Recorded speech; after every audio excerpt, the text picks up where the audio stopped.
je me dirige dans le couloir que je veux, puis après je la remets en position de manière à ce qu'elle ne déborde pas de la maison.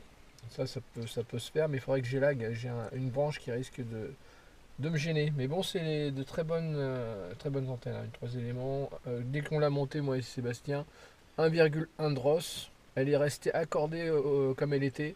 Elle n'a pas bougé. Pas bougé du tout. Donc en fixe, l'avantage c'est que j'ai pas besoin de mettre de matcher et ça passe relativement bien.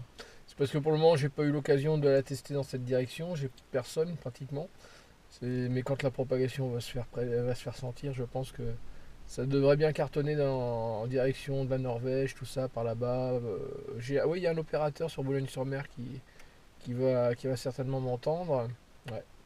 Voilà, faut voir avec les effets de propagation, voir ce que ça va donner. Je te repasse le micro, November Echo 315. 315. Voilà, à toi le micro. Oui, ok, merci Stéphane. Non, 375. Ah 375. Pas 315. Ah si, non, mais c'est pas grave. Ouais, non, mais moi c'est pareil, Ça j'ai la rectifie. directive à la maison, j'ai le rotor, mais tout ça, ça dort dans le garage depuis un petit paquet de temps. La directive, c'est la HB9CV. Je l'avais racheté à l'ami Laurent, 04, Ah bah c'est la mienne.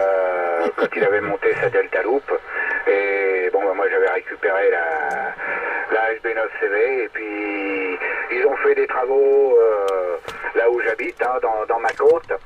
Forcément, là où j'ai installé mon mât, ils ont mis un poteau électrique en plein dans le passage. Donc si j'installe la directive, je peux pas mettre de rotor parce qu'elle va taper dans le poteau. Donc ils nous ont mis des beaux poteaux pour éclairer la route, mais bon là maintenant ça va faire 2 mois qu'on n'a plus d'électricité, ils coupent pour faire des économies. Et puis dans le terrain, comme c'est un terrain, on va dire, ça ressemble au terrain qu'il y a dans le sud, tu sais, en espalier et machin, donc c'est pas évident. Installer un pylône, oui je l'aurais bien fait, mais bon, je suis comme tout le monde.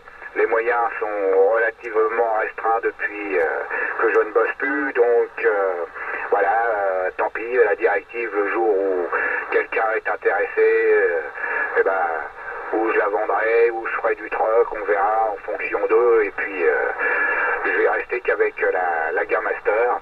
Et pour reprendre ce que tu disais, c'est vrai que l'Antron est une bonne antenne, mais avec mon copain Michael, que Sébastien connaît, on fait souvent du troc. Et moi j'ai eu l'occasion d'avoir plusieurs antennes, donc j'ai essayé l'IMAX, j'ai essayé l'Antron, j'ai essayé la Black Pirate, et 3 ou 4 autres antennes, des Sirio, des machins, des bidules, et je reviens systématiquement à la Gear Master. Honnêtement, j'en suis très très content. Les reports avec les autres antennes étaient excellents. Par contre, avec la Gear Master, ça les dépasse au moins 2 à 3 points à chaque fois. Donc je me dis, elle est à 10 mètres du sol. Je suis relativement bien placé, mais toutes les antennes que j'ai essayées étaient dans la même configuration et la Gear Master était toujours la meilleure.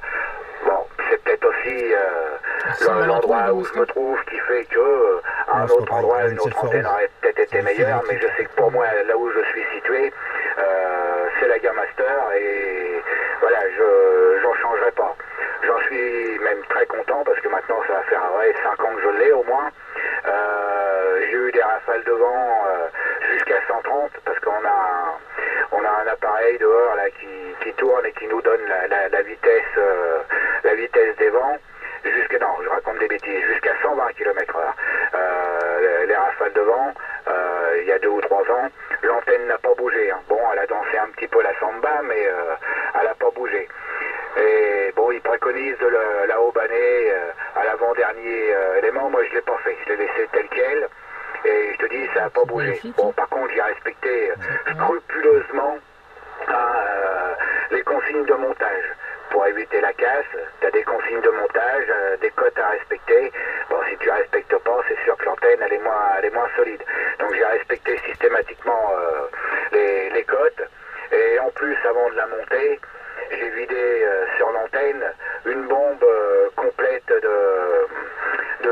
un colleur, là, mais tu sais, en bombe, et j'en ai remis dessus. Ce qui fait que la dernière fois que j'ai été contrôlé, elle n'a pas le problème qu'ont toutes les antennes en fibre de verre, hein, elle s'écaille pas, t'as pas des petits machins qui partent partout, elle est restée comme neuve. Donc je pense que, comme là ça fait 5 ans, je vais certainement devoir la redescendre et repasser un coup de vernis dessus pour la reprotéger encore.